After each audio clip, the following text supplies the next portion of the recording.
겠습니다. 하나님, 우리가 하나님과 함께 살아갈 수 있게 하신 은총을 감사드립니다. 특별히 부활하신 주님께서 오늘 이 시간 우리에게 찾아와 말씀하실 때에 그 말씀이 오늘 우리의 심장 속에, 그리고 또한 우리의 삶 속에, 그리고 또한 우리의 가정 속에, 우리가 사랑하는 이들 속에 세워지게 하여 주시옵소서. 그 말씀이 우리의 삶과 그리고 또 영생의 지표가 되게 하여 주시옵소서. 성령님 말씀하여 주시옵소서. 성령님 감동하여 주시옵소서. 예수님 이름으로 기도드렸습니다. 아멘. 오늘 말씀 가지고 부활하신 예수님의 오후길, 그리고 만일 그날이 없었더라면 그날이 있었기라는 제목으로 함께 은혜의 시간을 나누도록 하겠습니다. 우리는 매주 일요일이 되면은 11시에 모여서 예배를 드립니다. 우리는 하나님을 예배하기 위하여 모이는 이 일요일을 이렇게 부르죠. 뭐라고 부릅니까? 주일 혹은 주의 날 이렇게 부릅니다. 그리스도인들이 이 일요일을 주일이라고 부른 이유는 이 날이 주님이 주인 되시는 날이고 주님께 바쳐진 날이라는 의미를 갖고 있습니다.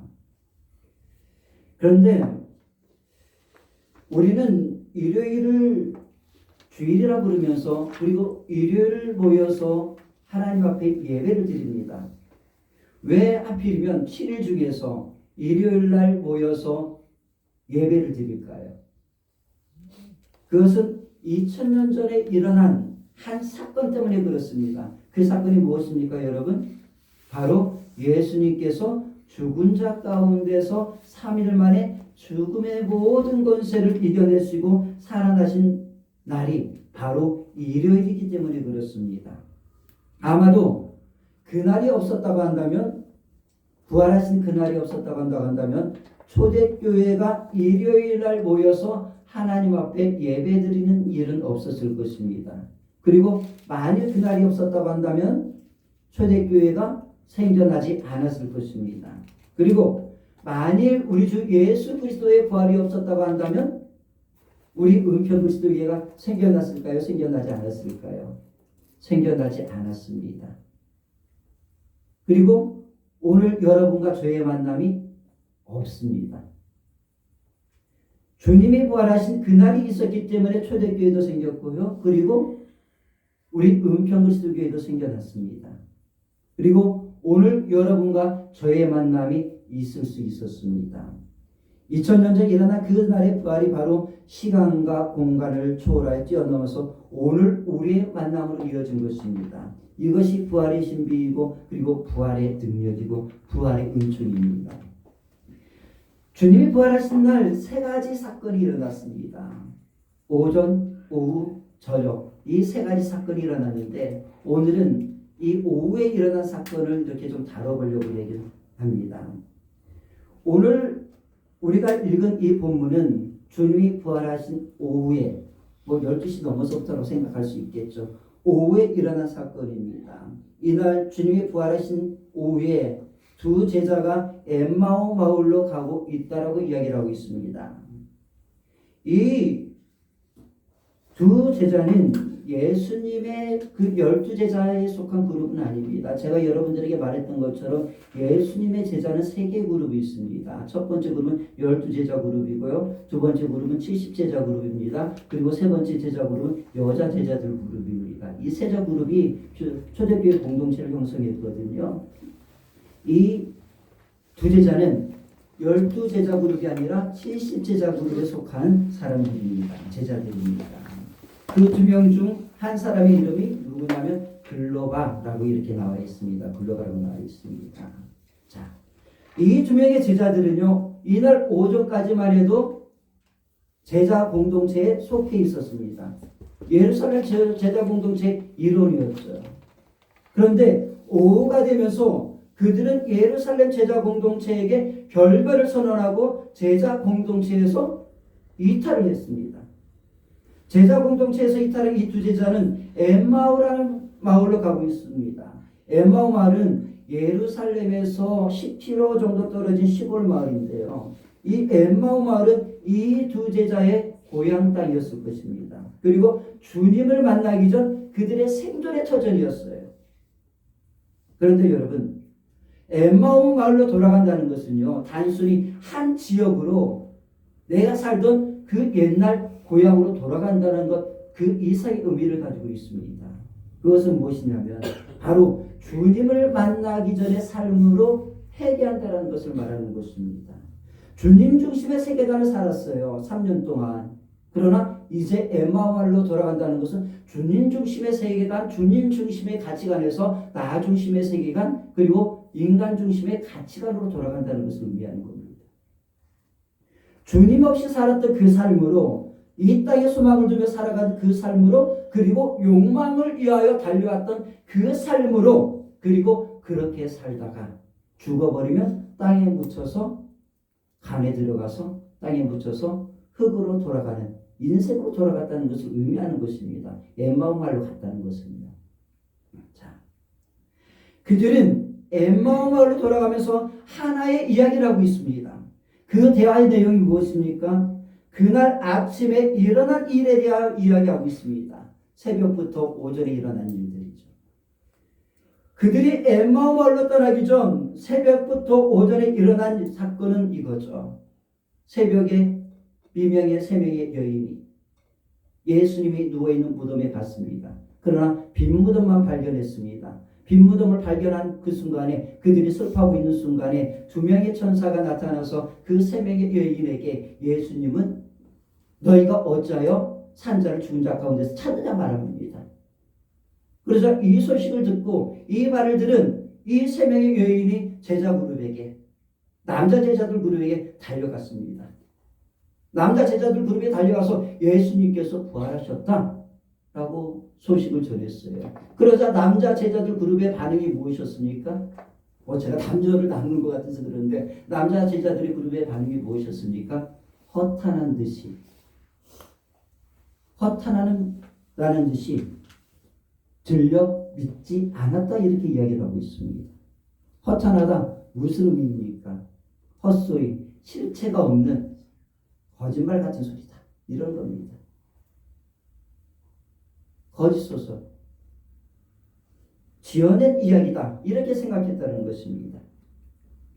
여러분, 제자 공동체들에게 있어서요, 부활에 대한 이야기는 헛소문이었습니다. 헛소리였습니다. 믿을 수 없는 거짓말이었고 가상소설로 들렸던 겁니다.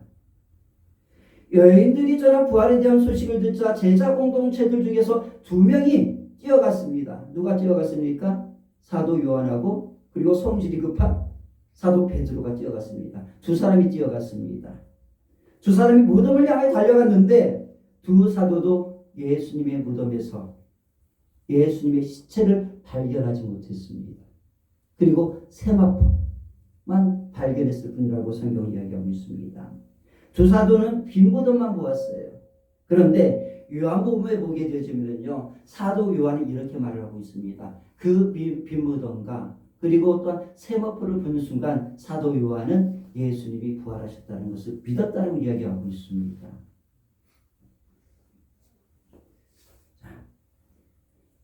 예수님의 무덤을 향하여 달려갔던, 빈 무덤을 보고 보았던 사도 요한과 사도 베드로가 이제 제자 공동체에게 달려갔죠. 제자 공동체에게 와서 예수님의 빈 무덤 소식을 알렸습니다. 전했어요.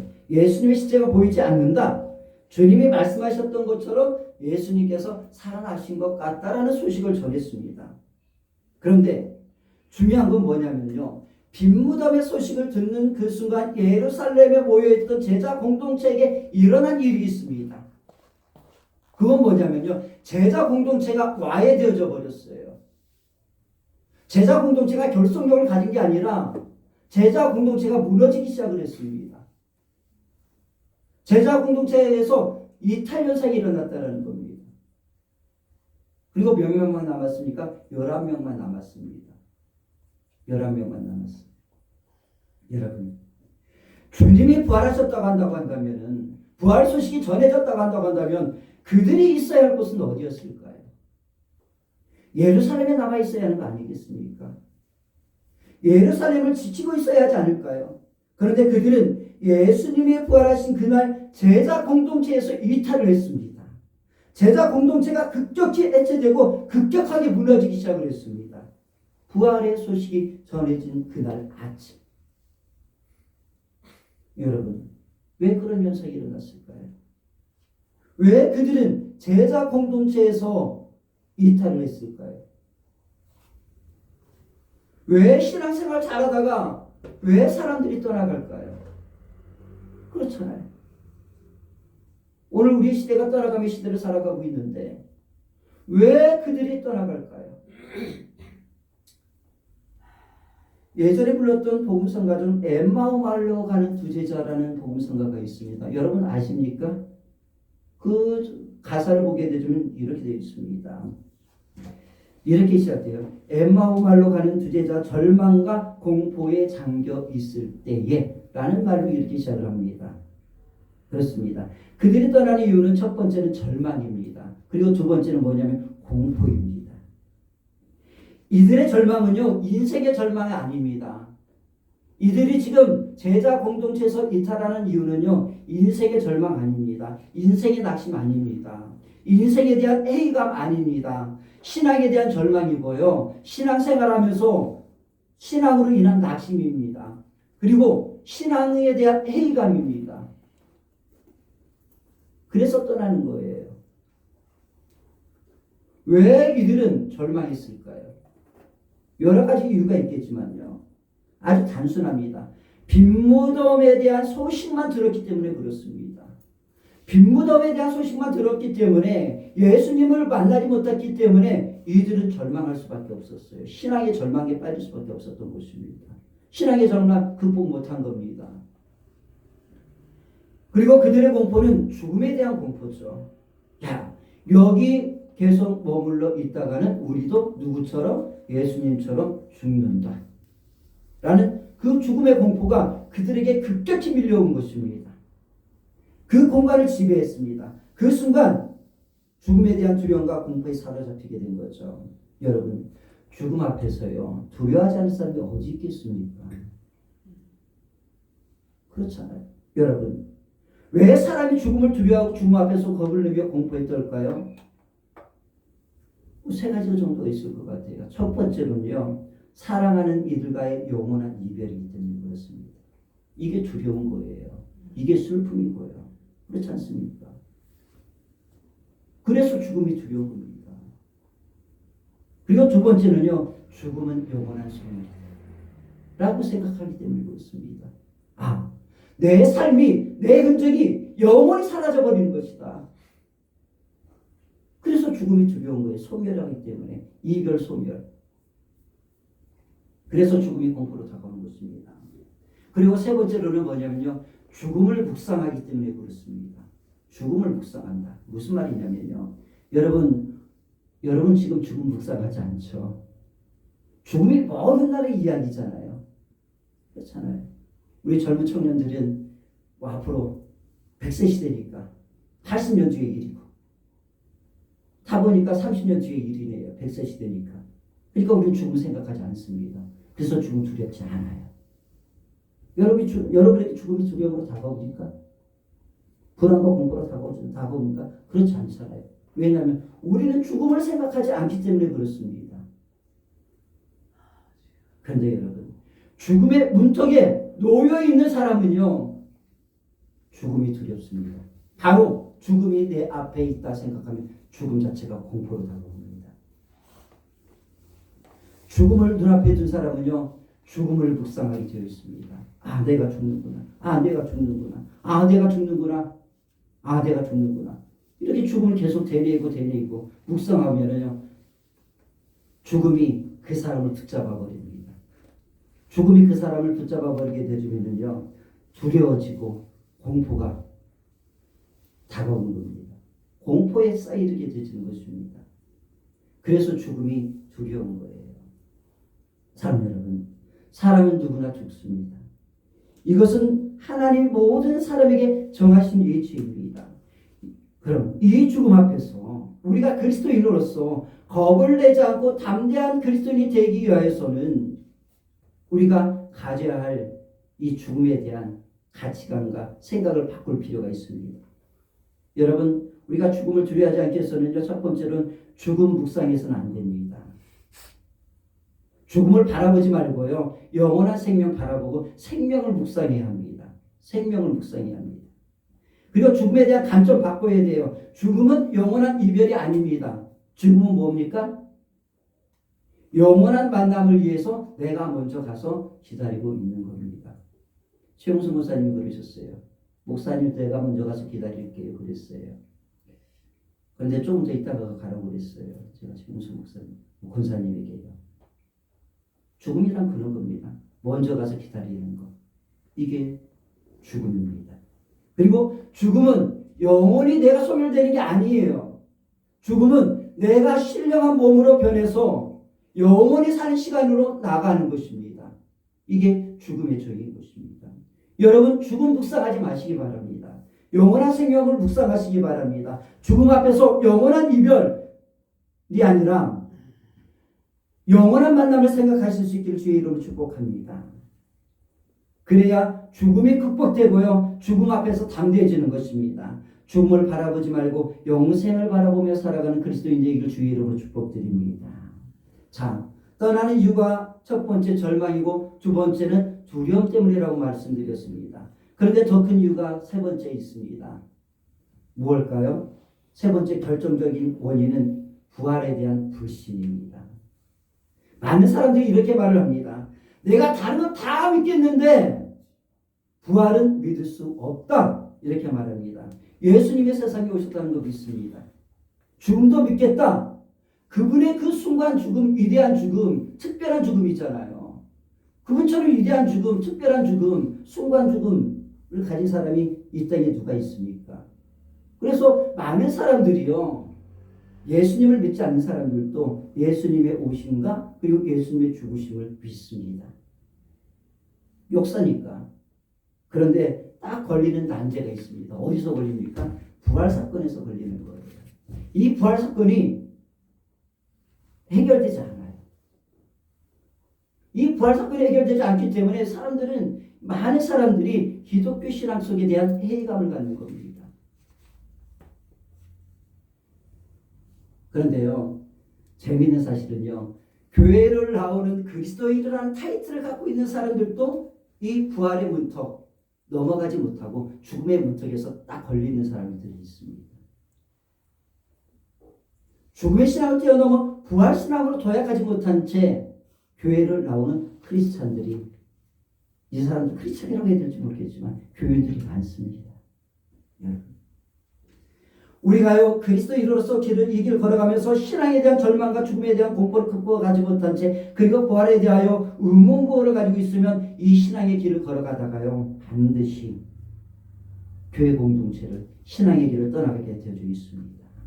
여러분, 부활하신 주님 만나지 못하면요, 신앙적 절망 극복하지 못합니다. 신앙생활하다가요, 신앙에 대한 절망, 신앙에 대한 이 회의감 드는 시점들이 분명히 있습니다. 부활하신 주님 만나지 못하면요, 이 신앙에 대한 회의감, 절망감, 이것처럼 극복하지 못해요. 근데 여러분이 오늘 여기에 남아 있을 수 있는 이유는요, 여러분은 신앙의 길 걸어오다가요, 인생의 절망감이 아니라 신앙 때문에 절망하신 적이 있잖아요. 없었습니까? 신앙에 대한 회의감이 드는 적이 있었잖아요. 그럼에도 불구하고 떠나지 않은 이유는 단 한 가지입니다. 부활이 있기 때문에 그렇습니다. 부활신앙. 여러분, 부활하신 주님 만나지 못하면요, 죽음이 두려워집니다. 부활하신 주님 만나지 못하면 영원한 생명 없습니다. 그러면 떠나가게 되어 있습니다. 그러나 역으로 부활신앙 안에 있으면요, 신앙의 절망, 신앙적 회의감 극복합니다. 죽음에 대한 모든 두려움도 극복됩니다. 어떤 시련이나 역경이 와도 신앙 지키고 교회 든든히 지킵니다. 여러분이 교회 지키는 것도 부활신앙 때문에 그렇습니다. 부활의 능력이 이기게 하고 지키게 하고 남아있게 하고 그리고 소망을 가지게 하고 내일을 향하여 행진하게 하는 것입니다. 여러분, 지금 여러분의 가슴속에 세워져 있는 신앙 하나 있습니다. 그 신앙이 무엇입니까? 예수 그리스도의 십자가의 신앙입니다. 그 예수 그리스도의 십자가의 신앙은요, 죽음과 부활입니다. 죽음만이 십자가의 신앙 아닙니다. 것입니다. 이건 십자가 신앙 아닙니다. 죽음과 부활이 합쳐졌을 때의 온전한 십자가 신앙인 것입니다. 이걸 우리는 복음이라고 얘기합니다. 여러분, 소망합니다. 부활신앙 반드시 잃어버리지 말기를 축복합니다. 부활신앙 죽는 순간까지 간직하십시오. 그러면 여러분이 죽은 자 가운데서 다시 살아날 것입니다. 자, 그들은 이렇게 떠나가고 있습니다. 그런데 그들에게 놀라운 일이 일어납니다. 그들이 아주 특별한 은혜 경험합니다. 그것은 부활하신 예수님이 이 두 제자를 직접 찾아왔다는 것입니다. 사랑 여러분, 부활하신 예수님이 찾아오는 것만큼 놀라운 일, 특별한 일이 또한 사랑의 은총이 어디 있겠습니까? 그런데 더 놀라운 장면이 하나 있어요. 그게 뭡니까? 부활하신 예수님이 찾아왔는데 이 두 제자들이 예수님을 몰라봤다는 거예요. 이거 얼마나 놀라운 일입니까? 여러분들이 제 얼굴을 몰라보는 거하고 똑같은 겁니다. 제가 여러분 곁에 갔는데 여러분들이 내 얼굴을 몰라보는 거예요. 있을 수 있습니까? 그 밤이 아주 깜깜한 밤이 아닙니다. 해가 중천에 떠 있는 대낮이었습니다. 밝았습니다. 그런데 몰라봤다라는 겁니다. 여러분 왜 몰랐을까요? 왜 몰라봤을까요? 예수님을 3년 동안 봤잖아요. 근데 왜 몰라봤을까요? 혹시 안면 인식장애? 그런 게 있었을까요? 16절에 보니까요, 이렇게 말하고 있습니다. 같이 한번 읽어보도록 하겠습니다. 같이 한번 읽어볼까요? 16절. 같이 읽습니다. 시작. 그들의 눈이 가려져서 그인 줄 알아보지 못하고 가려졌기 때문이라고 얘기하고 있습니다. 이 가려졌다라고 했는데 이 가려졌다는 말은 원어로는 크라테오입니다. 크라테오인데 붙잡다, 체포되었다, 굳게 지키다라는 의미를 갖고 있습니다. 자, 그들의 눈이 지금 붙잡혀 있습니다. 그들의 눈은 지금 체포되어 있습니다. 무엇에 체포되어 있고 무엇에 붙잡혀 있습니까? 빈무덤이라는 절망에 체포되어 있는 거예요. 그리고 슬픔과 낙심에 붙잡혀 있고요. 그리고 죽음이라는 두려움과 공포에 붙잡혀 있고 의심과 불신이 그들의 마음을 꽉 붙잡고 있는 겁니다. 체포되어 있는 겁니다.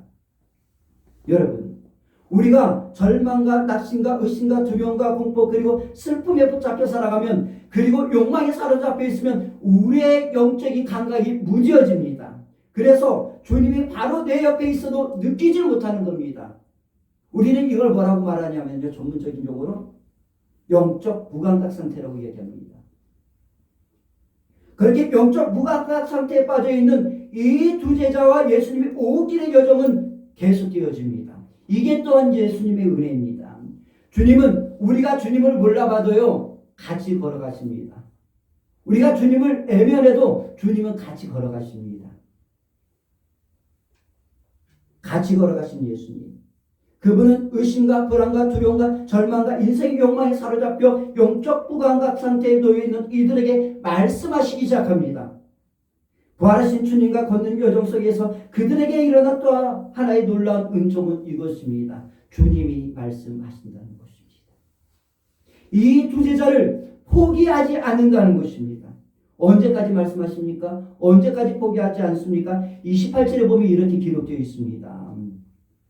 예수는 그들과 더 같이 가려고 했다. 이거 아주 중요한 말입니다.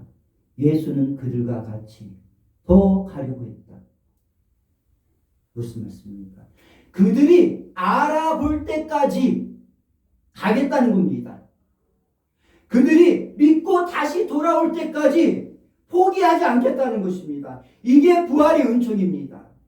찾아가시는 주님, 말씀하시는 주님, 포기하지 않으시는 예수님, 이 얼마나 놀라운 사랑의 은총입니까? 그렇습니다.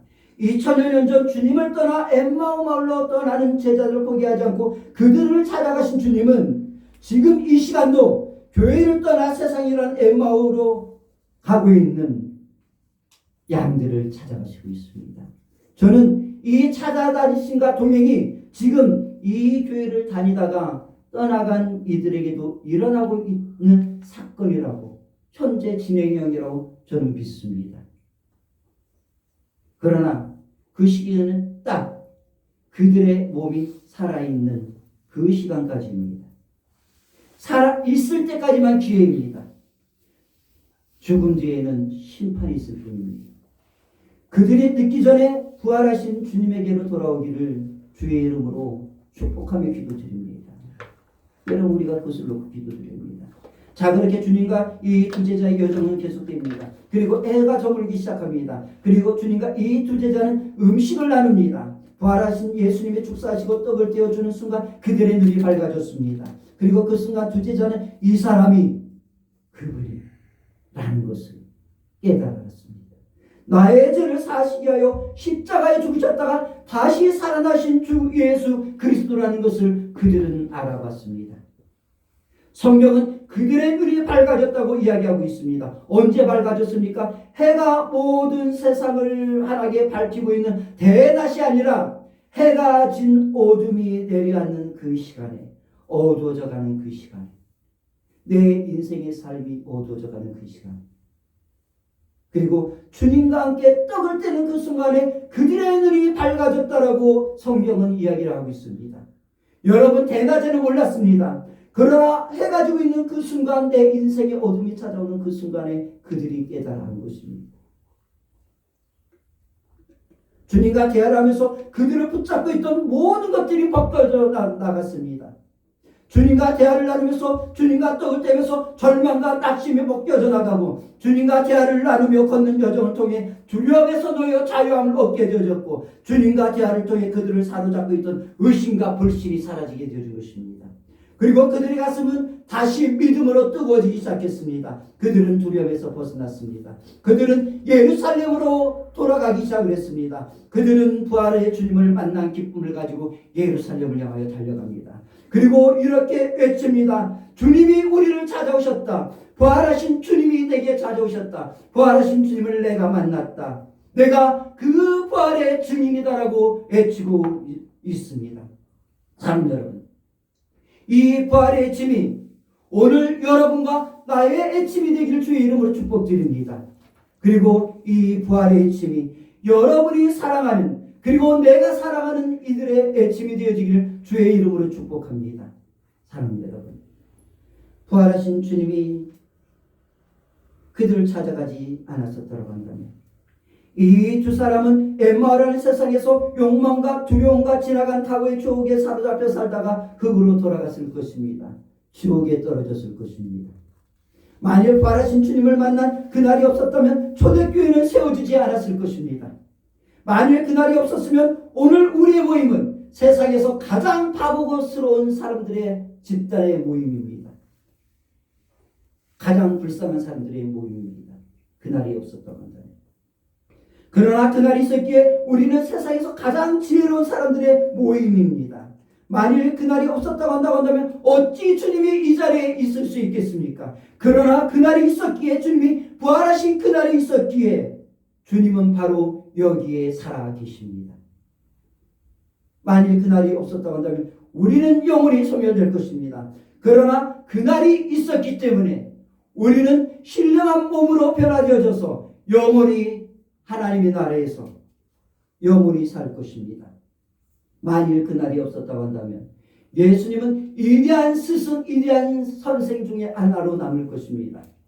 그러나 그날이 있었기에 예수님은 우리의 구주 예수 그리스도로 우리에게 남습니다. 제 말씀을 정리합니다. 주님의 부활은 단순히 죽은 자가 다시 살아났다는 것, 그 이상의 의미를 가지고 있습니다. 그것은 주님이 공생의 기간 동안 가르치셨던 하나님의 나라가 이 땅에, 내 안에 본격적으로 시작되었다는 것을 의미하는 것이고, 이제 나를 통치하는 것은 죽음이 아니라 부활이, 영원한 생명이 나를 통치하고 나를 다스린다는 것을 의미하는 것이고, 또한 인간은 죽기 위해 인생의 여정을 달려가는 자가 아니라 영원한 생명을 향하여 달려간다는 것을 의미하는 것입니다. 이것이 진정한 부활신앙입니다. 여러분 믿습니다. 여러분에게는 부활신앙이 있습니까? 여러분은 부활할 것을 확실히 믿습니까? 목사님, 그걸 어떻게 알아요? 죽어봐야 알죠 라고 말하는 사람들 제가 가끔 만납니다. 여러분, 죽은 뒤에 알면 그때는 이미 늦습니다. 지금 이 시간 믿어야 합니다. 요한복음 11장 25절에서 이르기를 예수께서는 이르시되 나는 부활이요 생명이 나를 믿는 자는 죽어도 살겠고 무릇 살아서 나를 믿는 자는 영원히 죽지 아니하리니 이것을 내가 믿느냐 주님이 말씀하셨습니다. 주님이 말씀하십니다. 지금 믿어라. 나중에 믿지 말고 지금 이 시간 믿어라 라고 주님께서 말씀하십니다. 여러분 지금 이 시간 믿으십시오. 그리고 이 부활신앙 가지고 세상으로 돌아가십시오. 그리고 부활의 증인이 되어지길 주님의 이름으로 축복합니다. 우리